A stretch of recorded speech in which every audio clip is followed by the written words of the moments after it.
Welcome to Kinship Connects, a podcast from SDA Kinship, sharing our stories and our journeys. My name is Floyd Poenitz, and today it's my privilege to speak with Tom and George. And this is the first time I'm actually having two people on at one time, so that's kind of exciting. So, hey guys, thank you for joining and sharing with us today. Hey Floyd, great to be here. Hey, good to see you again. Yeah, this is exciting. The good thing about the pandemic has been these Zoom calls where you can actually connect with people far away and see them. So it's been a while since I've seen you guys. I think it was maybe Glendale City a few years ago. Like after the service or something. But it's been way too long, other than Facebook. Right. So. Right.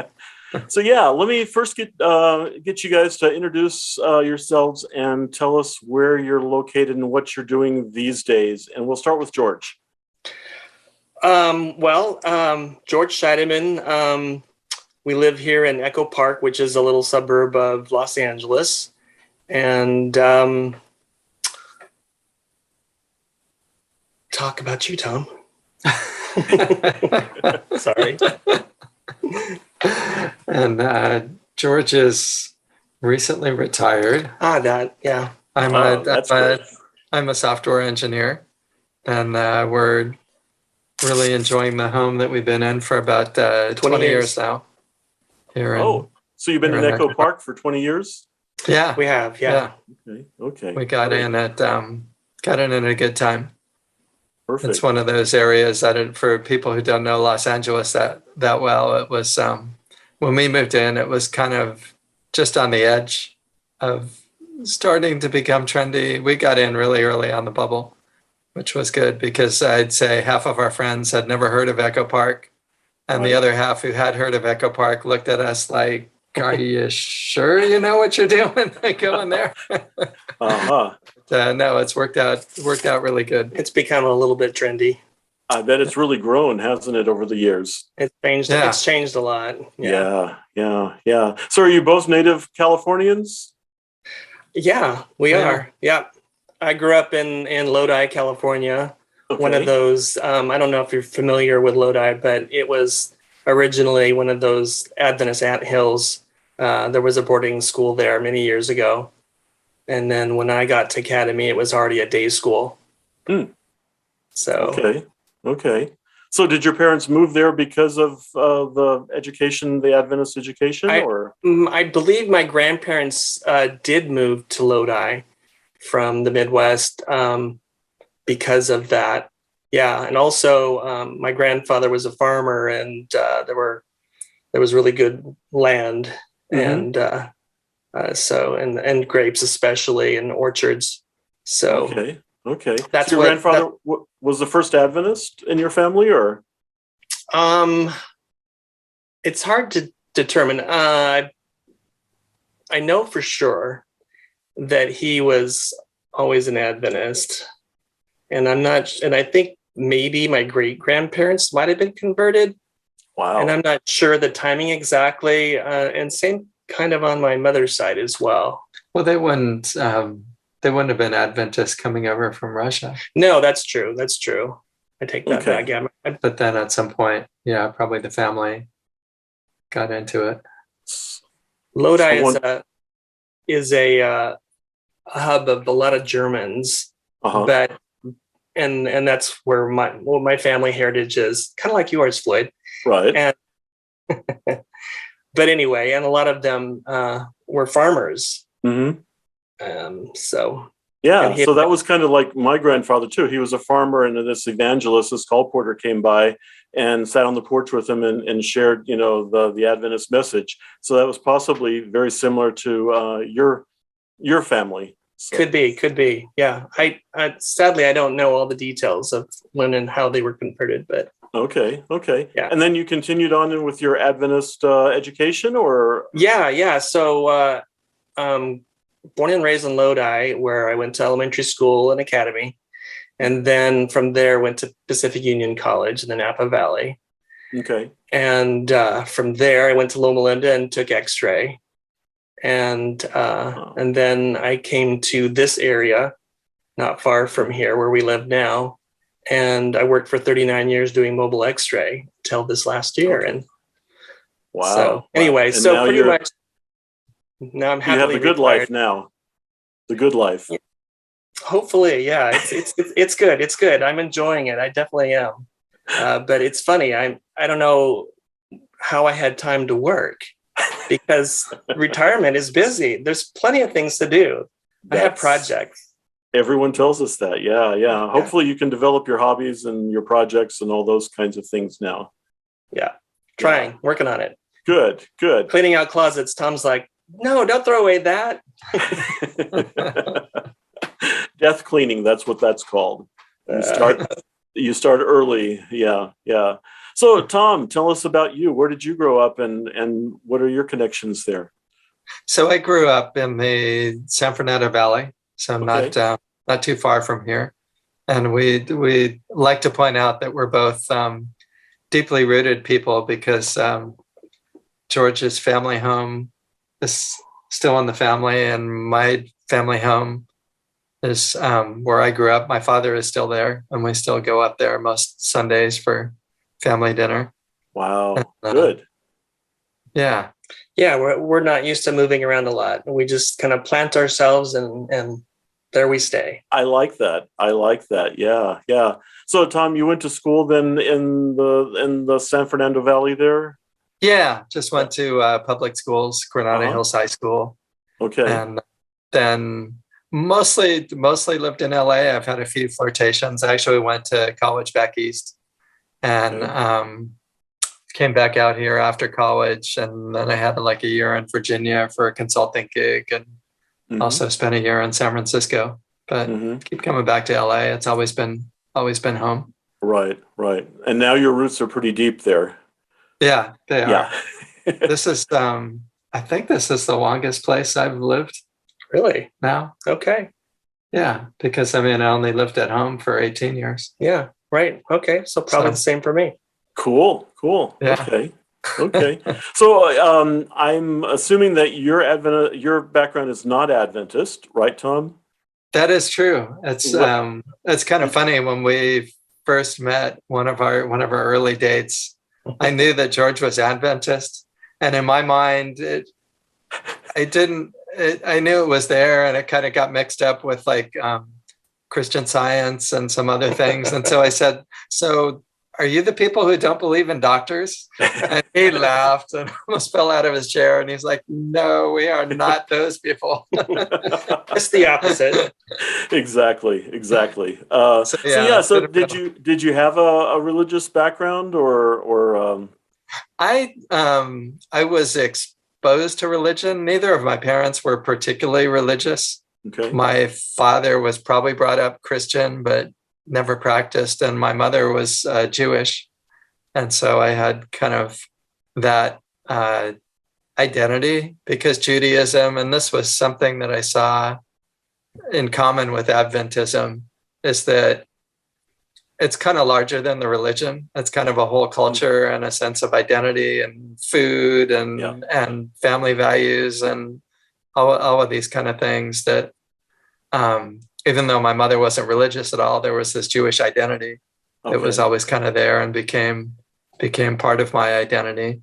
But then I also, the neighbors were Methodist, and I sang in the choir at their church just because she was my music teacher too. And we're like, oh, well, that's a good experience to go do that. So I was exposed to that.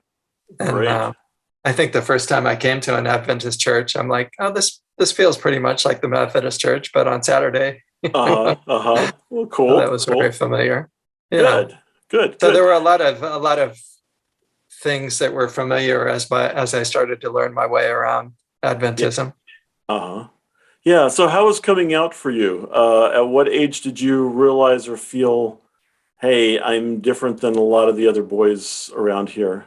I was, it was the end of my sophomore year in college. So I was 20 years old when I came out. And there was definitely a process there. I came out to a select circle of friends and for a long time didn't really plug into any gay community. I was just kind of gay and comfortable with the idea of that in my own mind, but I'm just like, oh, well, we're 1 in 10 people, and I'll just go through my life and eventually I'll find someone. And it took me, I don't know, probably a good 8 years or so before I said, this is really a dumb strategy. I'm not meeting anybody. It's not working. I need to go find some community. And that's when I started venturing out and taking another step and plugging into community organizations and really making a lot of friends and having my first dates and relationships and things. Cool. Did you have any pushback from your family or not really at all? My family were terrific. They were really good. I mean, mom just really needed to reorient her Jewish mother instincts and, oh, you need to find a nice boy. What are you doing? Are you joining clubs? Are you getting out? How are you going to meet someone? Good. So it sounds like a really positive experience then. Yeah. No, I was extremely lucky there. Okay. Really Okay. Good. Great. Yeah. And George, how about you? When did you first realize something was different? Well, I'm pretty young. I knew that I was different. Looking back, obviously, I see the telltale signs of, not being very physically coordinated when it came to physical education classes and things like that, and being picked on a bit. And my best friend in first grade and another guy, we discovered many years later that we were all gay. Wow. So it's interesting that those were my 2 closest friends starting in first grade. And so anyway, just a kind of a funny coincidence. And so being Adventist, obviously there were a lot of negative connotations, and I just tried to not even think about it. I knew that potentially I might be gay, but I didn't really know what that meant. I didn't have any, examples on TV. There was no Will and Grace. There was, there were no movies for me to see. There was no YouTube. There were no books, I had no idea. I just thought that I could choose, And so I had 2 older sisters who I tried to follow their example. They, getting married and having relationships and families. And I just figured that's the way I was going to go as well. I remember I was in grade school and my sister said to me, your friend, so-and-so, sure is effeminate. You really should hang out with boys that are more butch, to put it mildly. Guys that, you can be more masculine around, whatever. Anyway, she was judging me, and I was just horrified that she was telling me that my best friend was possibly gay. And so I just said, no, he's not. But little did I really know what that meant. Right. So anyway, I just sort of put it in the back of my mind. I really tried to not think about it. And so I dated girls in college. And when I graduated from college, I had a girlfriend. The last girlfriend I finally broke up with, I was just hitting 30. And then I had sort of this wake up call. It smacked me in the head. I realized, who am I fooling? Yeah. Because I had friends that were like, saying, hey, George, aren't you gay? I'm like, no. What? Isn't that something that you choose to do? Anyway, so I finally just sucked it up and gave in to the idea. Yeah. All the time you were dating girls, though, did you have an inkling that something you just didn't want to accept the terminology gay, but I didn't want to accept the terminology gay. I really cared for them. Mm-hmm. There was something missing, obviously. And the last girlfriend I had, I introduced her to the family. Everybody loved her. Her family loved me. It seemed like we were heading towards that, final destination of getting married. Mm-hmm. And so I really thought, she was going to be the one. And at one point, my mother took me aside and she said, George, are you sure she's right for you? And, looking back, obviously she was saying, don't ruin this wonderful girl's life. But she didn't want to admit that I was gay and that I would potentially be her homosexual son. But she was protecting this girl. Right. That's my feeling. Yeah. Thanks, Mom. That was very intuitive and good of her to do. It was. Yeah. And so when I finally did allude to the fact that I was gay, she was horrified and really had a hard time. But thankfully, my older sisters went to bat for me. I'd never really had to have this argument with her. My father was not really in having the conversation. He had a stroke, and so he never was in the middle of the conversation. But so anyway, thanks to my sisters, they just said, "Listen, he's your son. You have to love him." Great. So they were supportive, like right off the bat, then. Well, past teenage years, at first, one sister was like, don't hang out with those kind of boys. Because what will the neighbors think? What will mom and dad think? Yeah, she was protecting me. Yeah, but I mean, when you finally did come out, they were totally supportive. They were totally supportive. Yeah, thank goodness. You needed the allies, because I did need the allies. Mom took a little work. She did. She did. Yeah. How long did it actually take her to come around and accept it? Well, Tom and I had been together for a few years. I mean, we actually got married in 2001, and we invited Mom to the wedding, but she decided that by going, that maybe she would be approving. Yeah. It was kind of a shame, because I think maybe even as soon as a year later, if it had been that, she might have come. Yeah. But I think part of her process was seeing other people's reaction to our wedding. And she thought, when we would go down, like his family, his sisters, and everybody would take these summer vacations down in Balboa Island, which is kind of a local Southern California Newport Beach place. And, the family and extended friends would all be together, and his mom was often there too. And after we got married, she saw his sister and his sister's friends and all these people not shunning us at all, but like, "Oh, you got married. How exciting. Tell us the stories. Let us see the pictures," and just treating it like the happy occasion that it was. And I think that was probably an influence on his mom. Right. Yeah. Slowly coming around. Seeing that other people were being positive and sharing and just being affirming of it. Yeah. Because I think our parents, at least my parents, were that way. It was a lot about saving face and what are the other people going to think. And then once they find out that the other people are thinking, "Hey, that's great," right, they start coming around and accepting it as well. And that's part of it too, as Lodi, especially the Adventist community within Lodi, is very much a small town. And these people all grew up together, and they went to the same school that their parents went to, and blah, blah, blah. So everybody knows everybody's goings on. Yeah. And so there was a lot of, what are people going to say and what are people going to think? And I mean, there were people who were not saying good things, but whatever, but we didn't really worry about that. But thankfully, there were some close family friends, my mother's generation, who took her aside and said, "Listen, you love your son. You want to keep your son. You better just, do the right thing." Yeah.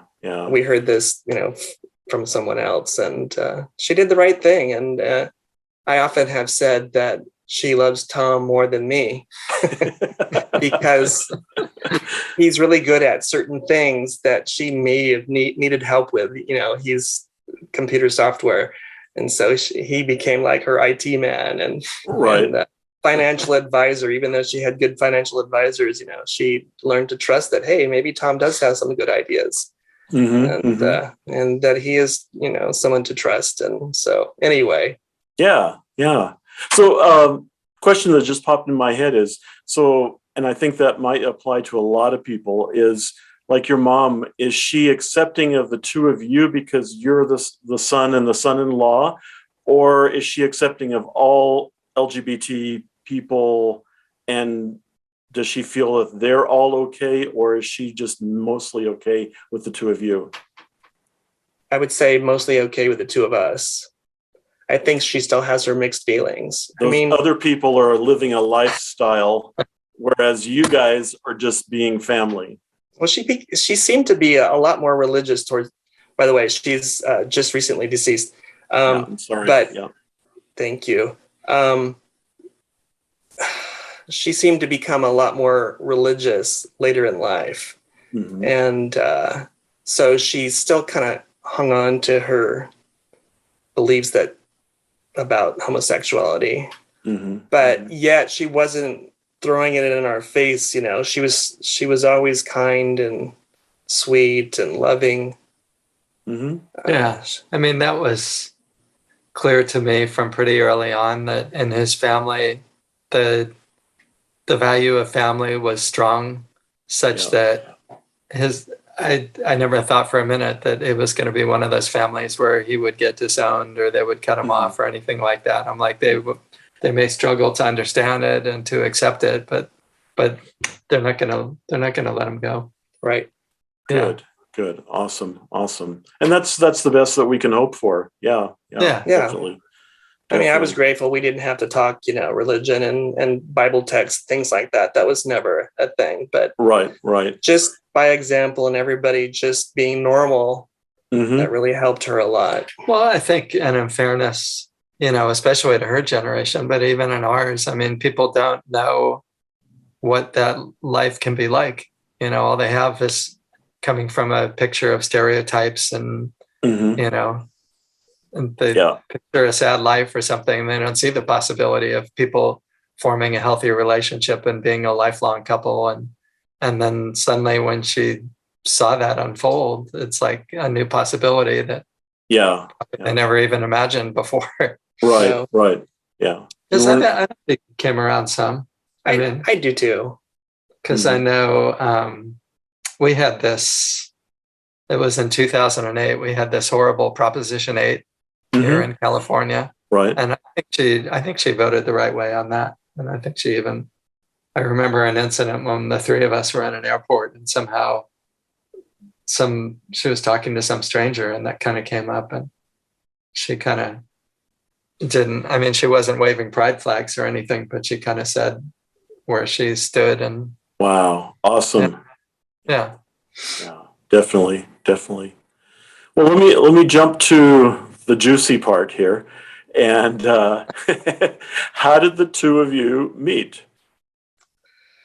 We met at Oil Can Harry's Country Western Dancing. Okay, my kind of place. Yeah. I knew that you would perk up when I told you that. In fact, actually, it's possible that the two, or maybe the three of us, have danced together at Oil Can Harry's. I think in the long time ago, yes. So we were properly introduced by a mutual friend there. Okay. And Tom will tell you as well. The great thing about Oil Can Harry's, or a country western dancing place, is that the music is not as loud. People need a partner to dance, and so it's a very socially comfortable place. It wasn't stand in a corner and wait for somebody to come up to you and hit on you. It was it was just, well, number one, Thursday nights we were there for the lessons, and so we would go with our friends and we would dance amongst our friends. When I met Tom, he was with a buddy, and for the longest time I thought they were dating. And so I just thought, man, he's a nice guy. He's such a nice guy, and he's so sweet to me, but too bad he's not available. And I was there with a lot of the guys that, from Glendale City Church, the Pink Pew. There's so many of us that would go there. That was our social outlet, So anyway, after quite a while, we finally discovered that we were both available, but neither one of us were the aggressor. And so it took a bit, but we finally were on the same page almost a year before we actually had a date. Okay, but did you dance in between? We did. Oh, yeah. We did. We had this regular Thursday night. Okay. And Date, Cool. but not, not a date. And- We and- always look forward to seeing each other Yeah. and dancing Mhm. together and stuff. And then, yeah, we had a year to just get to know each other in that more casual context before we went on our first date. well, there would be times when he'd be away on business trips or, for whatever reason, I wouldn't be there. And so when we finally got to see each other again, it was very apparent to both of us that we were really looking forward to see the other, Mhm. Mhm. So that was a good sign. Yeah, yeah. So these were you guys were doing couples dancing, not just line dancing, right? And line dancing Correct, too, yeah. definitely. As Yeah. well. Yeah. Yeah. So anybody who does couples dancing, the question is, who's the leader, who's the follower?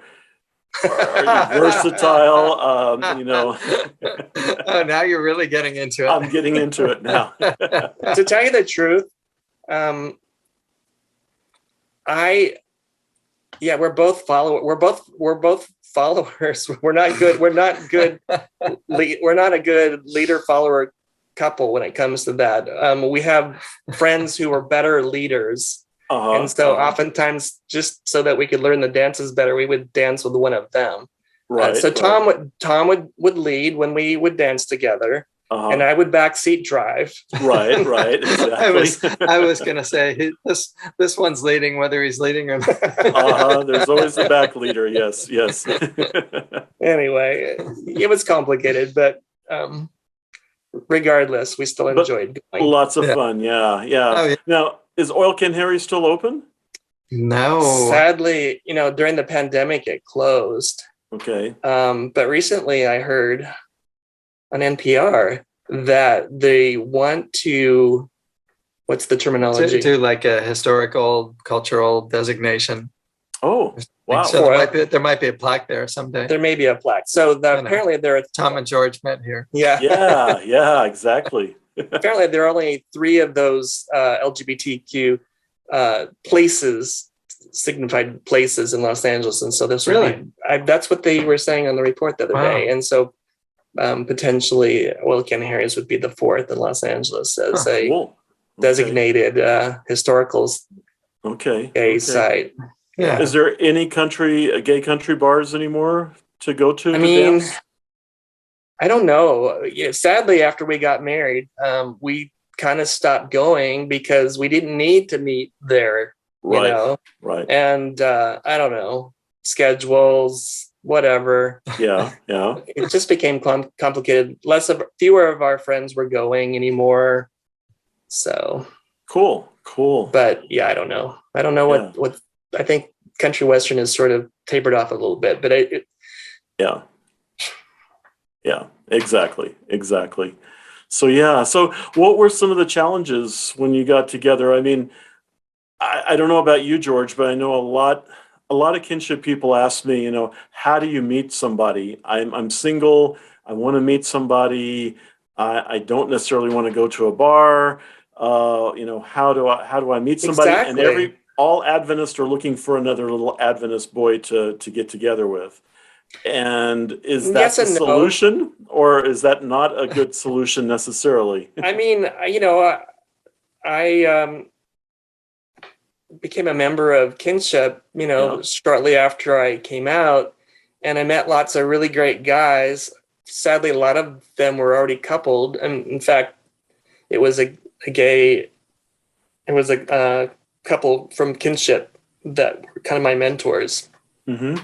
I saw them in the public, and I knew that they were gay, and I knew that they belonged to a Seventh-day Adventist church, and I thought, wow, that's ideal. I want that too. Because I wanted to, I was struggling with that whole, I'm gay, but am I going to be kicked out of the church? Yeah. And I just identified with being an Adventist my whole life up to that point.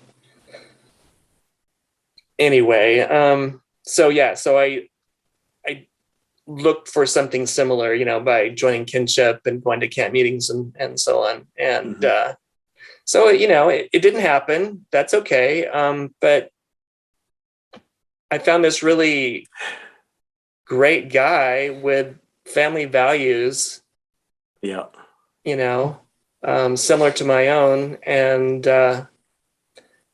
I feel like he's a better Christian than I am in so many ways, even though he identifies as atheist pretty much. Mm-hmm. Although, anyway, you probably want to ask a question about City Church and the two of us.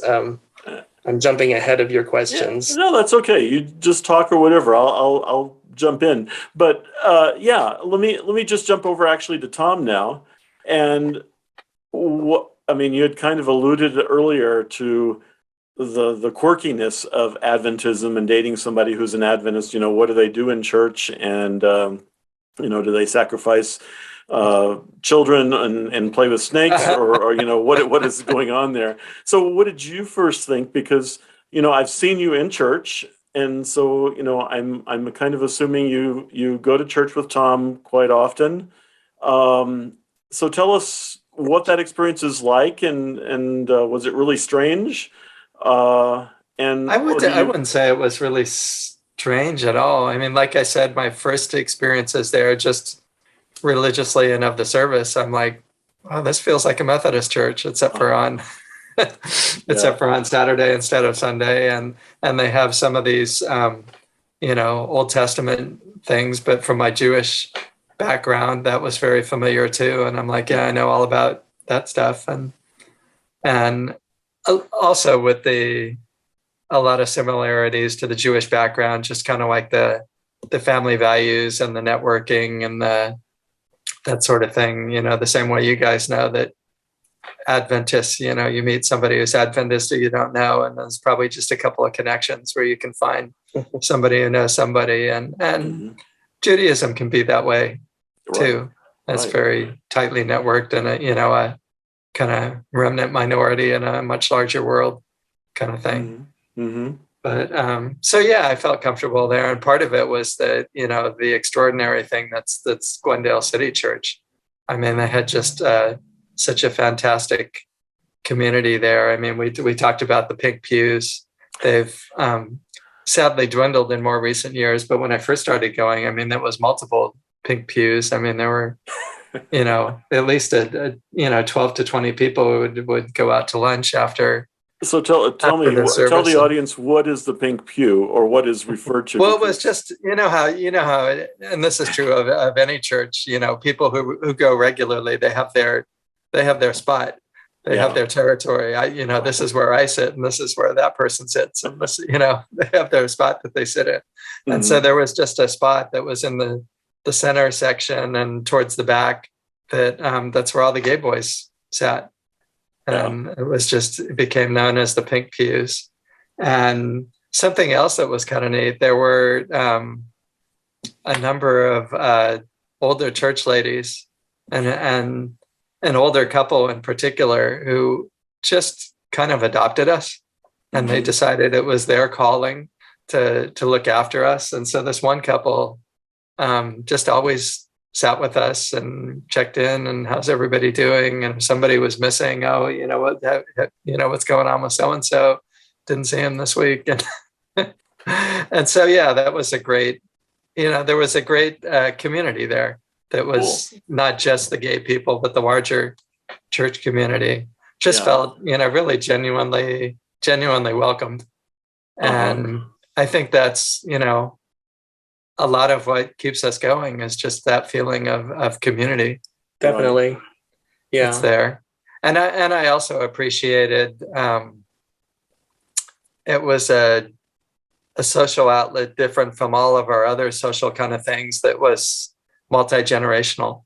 So we could have friends who were, in their 80s, and had a very different experience than we were at that time in life. Or in their case, their 90s. Or their 90s. Yeah. She lived to 107. Wow. Yeah. Awesome. Gladys did. Yeah, that's right. Good. So when you guys, probably when you first started going, you weren't married, but then you actually got married. Were they affirming? Pretty early on. Yeah. Oh, they were amazing. They celebrated it with you? Our pastor at the time, Mitch Henson, we told him that we were going to do a wedding service, and we said we certainly understood that he couldn't officiate, but we asked him if he would at least participate and do a reading or some sort like that. And he's said absolutely he would be very happy to do that. Great. And in Mitch's characteristic style, we just thought he was going to literally do a reading, and he spun it into a whole homily that was it's fantastic. Very, very, very affirming. So yeah, he really stood up. Yeah, he did, but he also got in trouble for that. Yeah, he did. Word got out. Yeah, but he was willing to get into trouble. He was. He definitely was. And I mean, if it hadn't been for him, I don't think that I would be in church today. When I would go home to visit my family and go to my parents' church that I grew up in, I just, was listening to the message. That was a different feeling.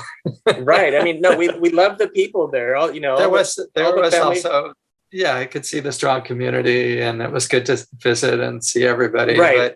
But the message was horrible. I mean, I don't think they knew what was coming out of their mouths half the time. They were just preaching what they thought was the truth. And I would just sit there with my jaw on the floor and think, I grew up in this church, and you're just telling me that you hate me? I mean, and then shaking my hand after church and so good to see you and da-da-da. Yeah. It didn't feel genuine, huh? It did not feel genuine. So I'm so thankful to Glendale City Church. Absolutely. And I tell Tom that I mostly go to church for social reasons. I go there because of the community, like Tom talked about.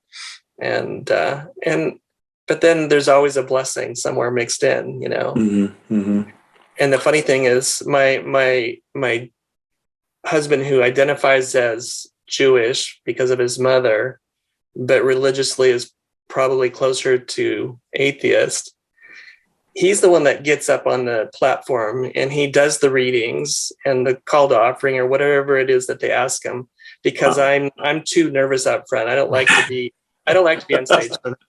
But Tom, he's glad to do it, and I don't feel like he's not being genuine when he does what they've asked him to do. But anyway, it makes me proud. Yeah, awesome. Yeah. So Glendale City, the feeling isn't like they rope off these pews, the pink pews, and you're welcome to sit there and just listen to the sermon and then go home. You're actually a part of the church, the family, the participation. Oh yeah. Totally. Everything. We are greeters once a month. And like I said, Tom gets up on the platform when he's asked. And like any church, the churches, the congregations are getting smaller and smaller. And so we have become, this well-established couple and people that love us and respect us. And I've always kind of wanted to just sort of be in the periphery and just attend and then quietly go away. But, now that we're hitting our 60s and the population of our church is smaller, we stand out, and people want us to be involved. Yeah. You're part of the pillars of the church.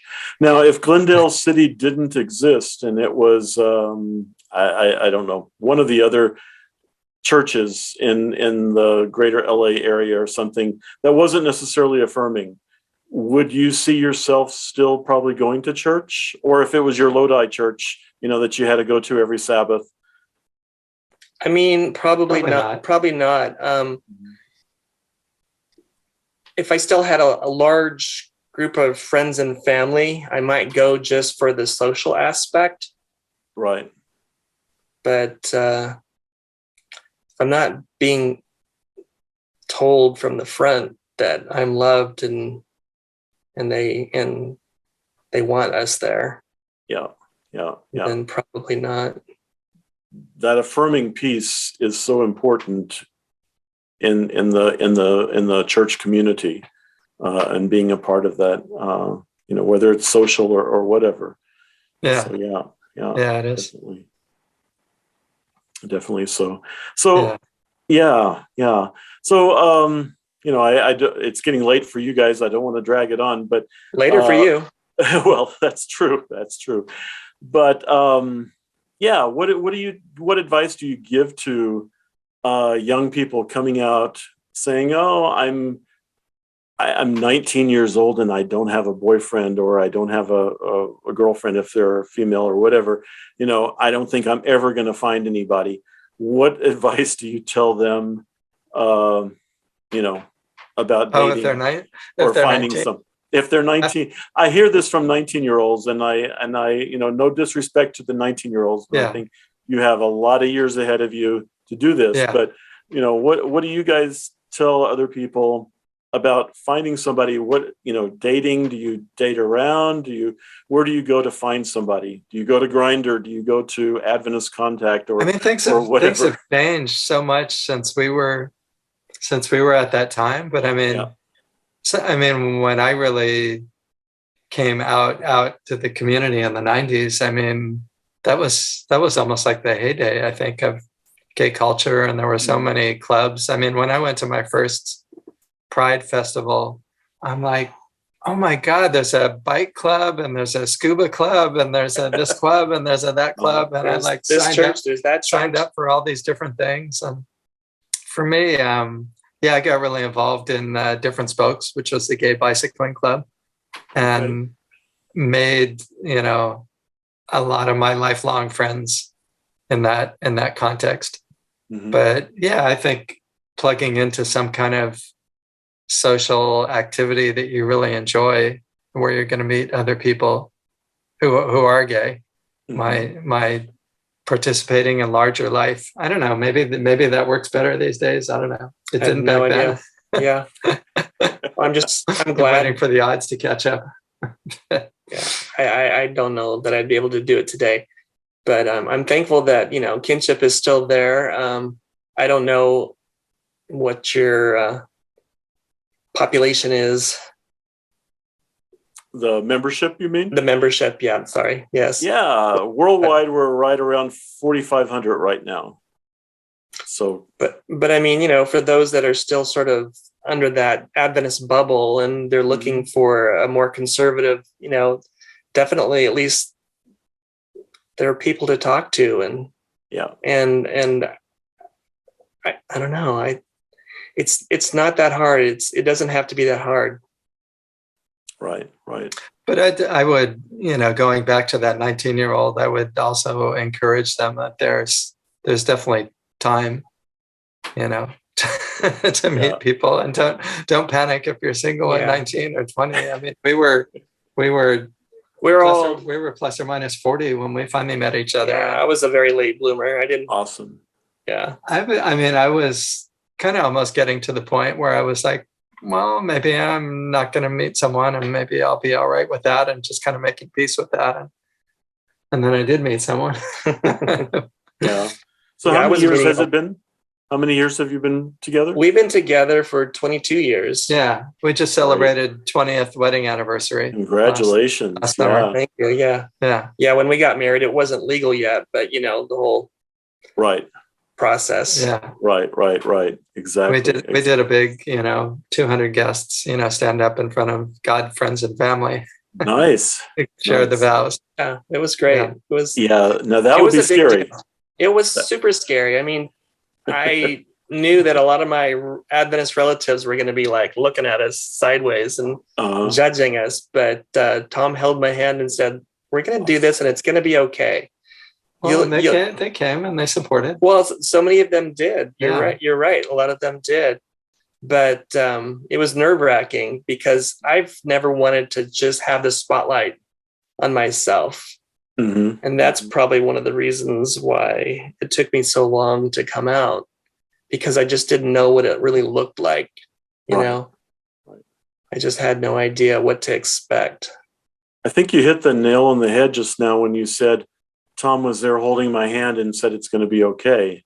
And I think that's what a relationship is all about. It's not about sex. It's not about whatever. Those are all wonderful parts of it. But having somebody stand by you, beside you, and saying it's going to be okay, that's pretty much the relationship. Yeah, someone to grow old with. Yeah. Yeah. So, It's sharing a life. I mean, when we finally found each other, I think we just really recognized common values and Stability and common things that we've been raised with. right. The strong families for both of us. And, when I said I go home every Sunday night for family dinner, you didn't mhm. think that was a weird thing or freak Right. out. Like, oh, okay. Yeah. That makes sense to me. Yeah. Making Awesome. trips up to Lodi to see his family when we can. Good. Yeah. It's doing those things together, those mundane things as well as everything else. So, Yeah. Good. So, any other parting words for somebody just coming out? Is it, are they going to make it? Yeah. Oh, they're absolutely going to make it. Yeah. I mean, especially now, it's a really great time. And it can be kind of frightening, but it's going to be good.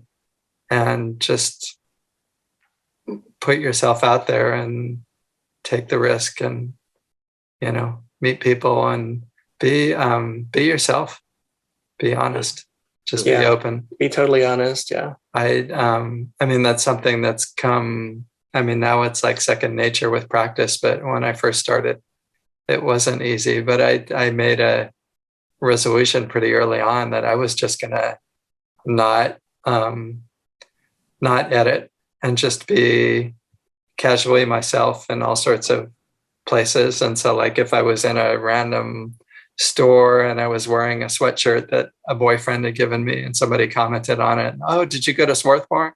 Oh no, but my boyfriend did. His name was Don and he was class of so-and-so. And I think just be totally casual and don't make a big drama about it. I think people pick up on your cues, and they're normal. like, oh, it's a casual thing. Yeah, okay. And it makes it easier for them to just kind of run with it.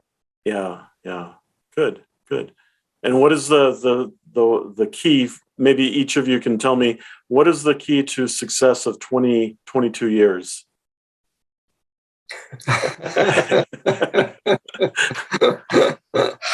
I'm sure there's a magic potion there somewhere. Putting you on the spot here. I mean, don't let the little things turn into big things. Just move on. It's like, that irritated me or that irritated you, but we know that it's not the end of the world and there are more important things, Mm-hmm. Yeah, I would say that too. Just keep things in perspective. Yeah. Because there's always going to be those things. You get irritated or you don't agree on something, but it's no big deal. You're just like, okay, it'll in a few minutes. It's not going to be such a big deal. It's easy to be dramatic at times, and sometimes outside influences cause those little things turn into big things. Gay people are never dramatic. No, never. I don't know any dramatic ones. Do you? What are you talking about? I'm just so much more relaxed now that I'm retired, and Tom will attest to that. That I'm easier to live with. I mean, I may seem like a jolly good guy, but life can be stressful, and some people deal with stress better than others. Right. Cool. And I have less stress in my life right now, so I'm good. So the goal is to be retired. Yeah, that definitely helps. A few more years yet for me, but it doesn't hurt. It doesn't hurt. Yeah, you just remember that you love each other, and that's the important thing. Right. We've both been through a lot of heartache this last year. He lost his mother, and then I lost mine. And in the middle, Tom was in the hospital for something, and you just don't know how things are going to turn out. Right.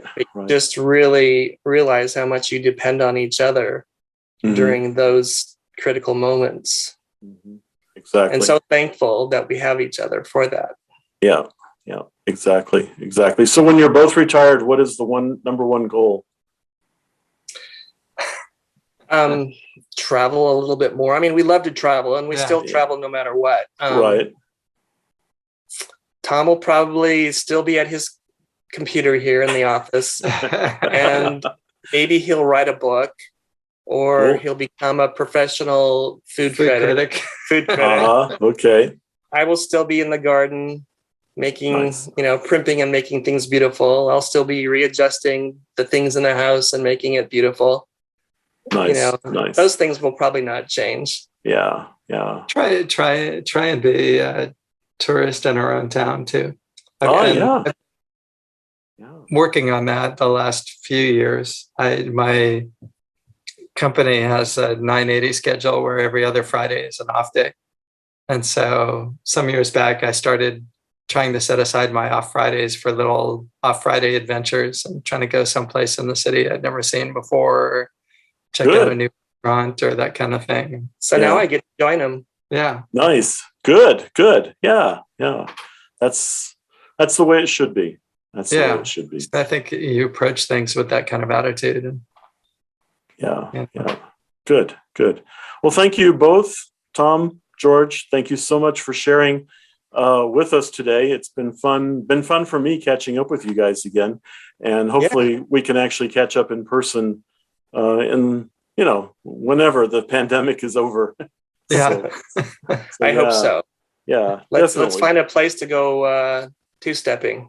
Yeah. Hey, Dallas still has it. So you guys come out to Dallas sometimes. So definitely. Okay. Yeah. Well, if Oil Can Harry's, is resurrected, we'll pull you into there. Okay. We both have our boots. We can do it. It's a deal. And I think my boots still are in the closet as well. So I'll pull them out. Great. Well, thanks for sharing with us today. And we hope that today's podcast was interesting and has given our listeners some things to think about. Seventh-day Adventist Kinship is the only LGBTQIA plus affirming community for current and former Adventists. We welcome not only the Rainbow Alphabet members, but also parents and family members who want to learn more about how to support their loved ones, as well as supportive allies who stand with us to make a difference in our church and our world.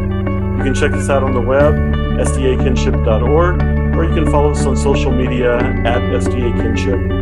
If you have any questions or comments, you can always email me, info@sdakinship.org, and we look forward to having you with us on an upcoming podcast. Thanks a lot. Have a great day, and remember that God loves you unconditionally.